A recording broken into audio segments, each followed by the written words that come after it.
Good morning, I'm Claire Murphy. Welcome to the Solo Bureau.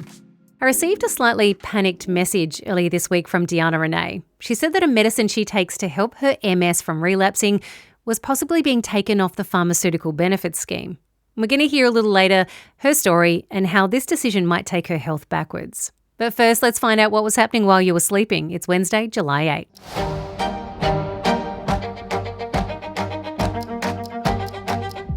The Prime Minister has called the Chinese missile test in the Pacific incendiary and destabilising.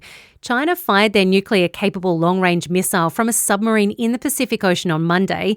The Australian government was given just a few hours' notice of the test. It's believed to have landed somewhere between Nauru and Tuvalu. The test coincided with Australia signing a new defence alliance with Fiji aimed to counter Chinese influence in the region. The British military is claiming that a tanker has caught on fire after being struck by a projectile in the Strait of Hormuz. Iranian state media is reporting that the tanker ignored warnings before the attack but did not directly take credit for it. Tehran has repeatedly made it clear that only their approved route through the strait is safe. They've been accused of firing on those who choose to try sailing closer to the shore of Oman. The tanker is carrying liquefied natural gas. There are also reports that a Saudi crude oil tanker has been damaged while traversing the strait. The crew are reportedly safe, but the ship now has no engines or steering. Iranian authorities have said that they will halt peace talks with the US if they repeatedly threaten to restart the war. Colleen Lamar, the mother of an ex-police officer accused of a double murder, has been released on bail after being accused of attempting to interfere in her son's trial. Mrs. Lamar's son, Beau Lamar Condon, allegedly shot TV presenter Jessie Baird, who he briefly dated, and his flight attendant partner Luke Davis in their Sydney home in February 2024. It's alleged he then placed their bodies into surfboard bags and dumped them at a rural property near Goulburn. They were found 8 days later. Mrs. Lamar has been charged with doing an act with the intent on perverting the course of justice after she allegedly attempted to persuade a witness in her son's trial to give a false statement. Her son will face trial in September. The man allegedly behind Pam the Bird artwork that's been popping up all around Melbourne has been arrested. The 22-year-old allegedly scaled Melbourne's Balti Bridge where he painted a giant version of the bird before police, after 9 hours, managed to bring him down where he peacefully surrendered. Jack Gibson Burrell has been charged with 209 previous offences over this graffiti, allegedly causing around $700,000 in damages to heritage-listed Victorian landmarks, including the Flinders Street station clock.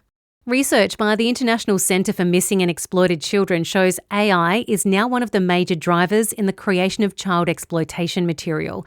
Their research also claims that at least 1 in every 25 Australians has now experienced or has a close friend who's experienced online sexual victimisation involving AI before they turn 18. The data also shows that more than a third of those victims don't tell a single human about it, about 19% admitting they tell AI chatbots that they've been abused. Former AFL player Tony Modra has been released from hospital in Adelaide and will continue his recovery from home. The 57-year-old has undergone surgery to repair damage caused to his face when a tree branch pierced the windscreen of his truck on a windy Thursday night south of Adelaide. Doctors had to repair his jaw, cheekbone and eye socket.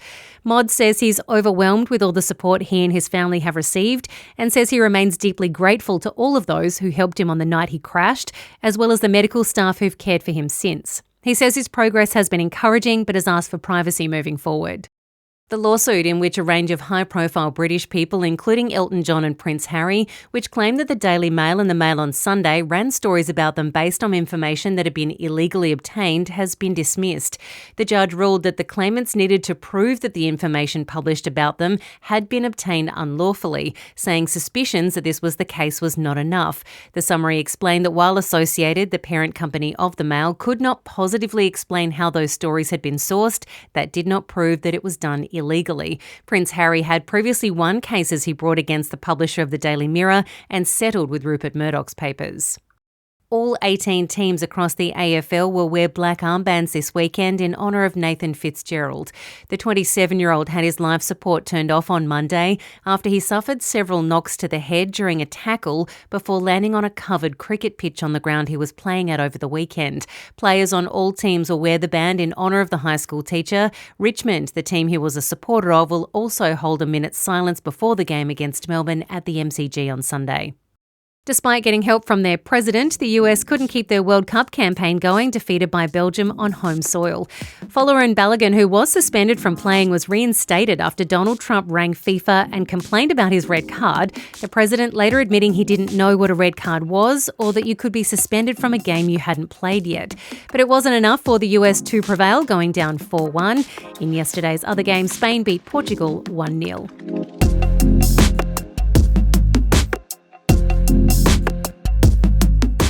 That's the top stories for today. If you're heading off, have a good day, drive safe.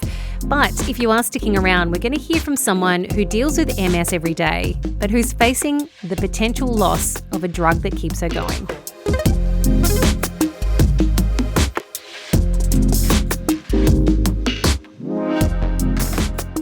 On July 1, MS Australia informed their community that 2 drugs, known as disease-modifying therapies, were currently at risk of being withdrawn from the Pharmaceutical Benefits Scheme, or PBS. Now, they stated that these drugs are high-efficacy multiple sclerosis therapies that are used first line for many Australian patients as some of the most effective in preventing disability progression. They explain that due to the nature of this disease, no single therapy is optimal nor remains effective across all stages of each individual's experience with it. MS Australia's acting CEO, Dr. Julia Morahan, says that it's essential that clinicians and those with MS are able to access a broad range of DMTs, basically so that treatment can be tailored to each individual. Now, the knock-on effect of not having access to these drugs does go beyond the money the government pays to subsidise them. Studies show that the benefits of them being available reduces costs for government by lowering healthcare costs and keeps people with MS working and contributing as taxpayers. Drugs are added and removed from the PBS regularly. This year, for example, AstraZeneca announced that Zoladex, a breast cancer and endometriosis drug, would be delisted in November. Now, that was a choice of the pharmaceutical company themselves. Earlier this year, an HIV medication was also delisted with a 6-month supply arrangement because there are now generic alternatives available. There is another MS drug called Briumvi that targets B cells like the drugs on the list to potentially be delisted for MS, but it's done by infusion over a 4-hour period rather than a regular self-administered injection. Deanna Renee was diagnosed with MS when she was quite young. She's gone through all the stages of grief, acceptance, rage and research to get to the point where she spends a lot of her time as an advocate for those in the community. Deanna, welcome to the Solo Bureau. Hi, thank you so much for having me today, Claire. Now, can you please talk me through, because you reached out to me really panicked because you found out that a couple of drugs that are used to treat multiple sclerosis, one of which you currently take, were potentially being removed from the PBS. When did you find that out? I think that news went public on about the 1st of July, so it's very recent, and it was announced through a press release with MS Australia. So what does that actually mean for you as a patient who regularly takes one of those drugs? And I guess my first question is, why do you take that drug? So I live with relapsing remitting multiple sclerosis, which is a degenerative disorder that attacks my brain, spinal cord, optic nerves, causing a wide array of symptoms. I've been taking MS medication to keep my disease at bay for the last 19 years, and I have to say I've been living very well having access to MS medications. We do have to be careful because the TGA limits what we can talk about when we're talking about drugs. So we can't talk about drugs in a way that sounds like we're promoting them. We have to be very careful about that because as a journalist and yourself as someone who takes this medication, we are not doctors and cannot give comment about these things in a glowing light. So can you please tell me about the drug that you take and just tell me what it is prescribed to you for? So I'm prescribed a injection called Kesimpta. I take it once every 28 days in the comfort of my own home, and it helps stop my disease from progressing. Okay, so what is the impact on you if this drug is taken off of the PBS? Like, how much do you pay for it now, and do we know how much it might cost you if it's no longer subsidised by the government? Yeah, so I pay about $30 for one injection now, and I believe once if it is delisted from the PBS, it'll be about $2,200 out of pocket. Whoa, for one injection? For one injection, yes. And I need to take that every 28 days to keep the disease stable. Okay. So is that financially viable for you at all? Absolutely not, Claire. In this economy, no, I don't have a spare, like $20,000 laying around. So, Okay. So then if you no longer have access to that drug, are there others that you could potentially take in its place that are still on the PBS?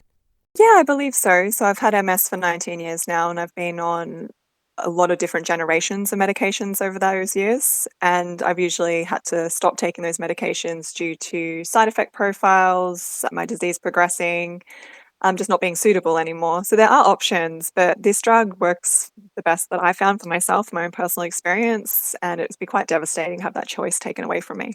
Tell me what the reaction has been like within the MS community, because you do work as an advocate in this space. What's the reaction been like to hear that drugs that people are taking every day just for a simple quality of life might no longer be accessible? I'd say an outpouring of grief. It's been a really tough time in the community. There's so much fear, panic, uncertainty at the moment, and stress does affect MS. So it's been a really tough time for so many of us. Okay, so the stress you're experiencing from being told that your drug may no longer be financially available to you actually makes your symptoms worse? Yes, 100%. It's been a really, really rough week in terms of symptoms popping up. I've got friends who have MS saying that they're feeling like they might be having relapses or pseudo-relapses at this time. So I reached out to Mark Butler's office, the health minister, the federal health minister, and he did say that he's deeply concerned about this and that he's pleased that the Pharmaceutical Benefits Advisory Committee, which is known as the PBAC. Now, this is a panel that oversees all decisions about what drugs are and are not on the pharmaceutical benefits scheme. He's said that there is a meeting coming up of that board to discuss these drugs. He's not going to comment in any kind of depth until they make a decision. Do you have any idea what decision they could be leaning towards? Is anyone ever told anything about what happens in these discussions about drugs? Are people who actually have MS invited in to give their lived experience? I can't speak for other meetings, but this particular one, I've been told that they're sitting this week. It's confidential, and from my understanding, there's no consumer perspective in the room. It's happening behind closed doors, and they'll be making this decision that's going to effectively impact 10,000 Australians. In secret, I don't understand why they don't want more lived experience in the room when they're making such an important decision. What will this mean for you in the short term if they do decide this week that it's off the PBS? I can't speak to how it starts to be delisted off the PBS, if that's a sudden or something rapid, but it would be, for me, panic. I was told to go see a neurologist, but it takes sometimes a year to get an appointment to see a neurologist in the public system. So I'd have to go see my GP, and then I don't know where I'd go next. Do you have any advice for people who might be listening to this who do have MS and who know that their particular medication is also potentially going to be removed from this, about who to speak to, where to go, how to handle this? MS Australia has made a website called, I think, Our Voices, Our Choice, I believe, and there's information on there where you can contact your local MP, the health minister. I've also made an advocacy kit that you can find on my social media, which has templates, how to contact your MP, information, infographics to share. I think the more noise that we make at this time is going to be harder for the decision makers to ignore us and understand the real human impacts of these decisions, and that they won't be overlooked. Just finally, what would you say to people who say, look, there's other drugs on the PBS that you could use. Why not just shift on over to that? I think that everybody is so individual in MS that one drug doesn't fit all of us. And like I said, I've gone through so many drugs that have been deemed to be unsuitable or impacted my quality of life. As we were saying about the other drug that's coming, I believe that's in an infusion chair. I don't want to have to go and sit in an infusion centre for up to 4 hours and impact my life. I'd rather do my medication in the comfort of my own home. It's hard enough living with MS than having to, look at new symptoms, look at changing your routine. Deanna, thank you so much for speaking to us about this today. We appreciate you giving us your time. Thank you. Thank you so much for having me on today, Claire. I really appreciate you taking the time to cover this issue. As I mentioned to Deanna, I reached out to the Federal Health Minister about this. A department spokesperson said that the pricing of these drugs will be discussed at the next PBAC meeting this month, and that the department is unable to preempt any decision the committee makes.